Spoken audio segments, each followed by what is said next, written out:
So, hi guys! So, nandito tayo sa Mitsubishi S7 Santos, Manila. So, tara guys, samahan niyo ako na mag-release ng Expander GLS Automatic Titanium Gray.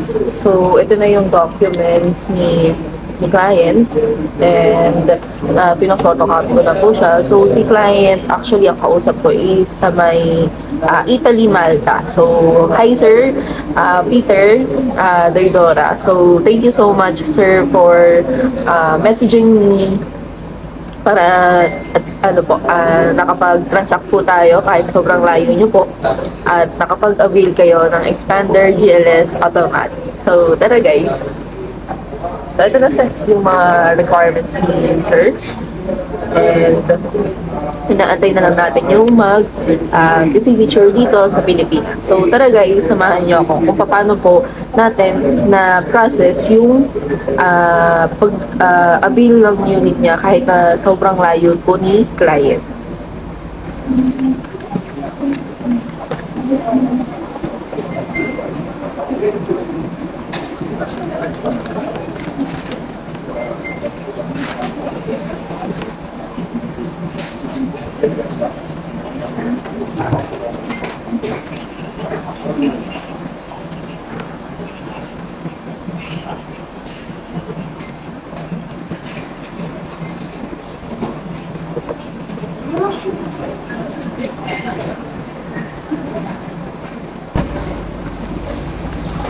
So, yun guys, ready na. Let's go!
Hey guys, ayan, nandito tayo sa stockyard. So, chinek ko lang yung unit ni client and actually wala pa sila. So, chin-check ko muna at dinadouble check ko po ulit yung mga documents at the same time yung unit kung okay na po. So, ayan guys, pinapakabit ko na rin yung freebies dito. So, para pagbaba ng unit is diretso na po ang pag-enjoy nila ma'am sa unit. So, yan.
Hi guys! Again, this is Maddie Vergara, your sales executive here in Mitsubishi Jose Abad Santos, Manila. So yun guys, tapos na tayo mag-release ng Expander GLS Automatic. Ito si Ma'am Ethel Rose. Ayan. Hi Ma'am! Ayan. Ito si Sir Peter, kausap niya. So, Sir, hi ka Sir! Nagpa-vlog po. Ayan. Si Sir Peter from Malta, Italy. So, yan guys, nag-transaction kami through online. Then, nakapag-release habang nasa Italy si Sir Peter. So, ayan po. Shout out, Sir Peter from Italy. And,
so yun guys, tapos na natin i-release yung unit na Expander GLS Automatic. So, dinedemo na lang po yung unit natin. And then, makakauwi na sila client. So, from Nueva Ecija. Ayan.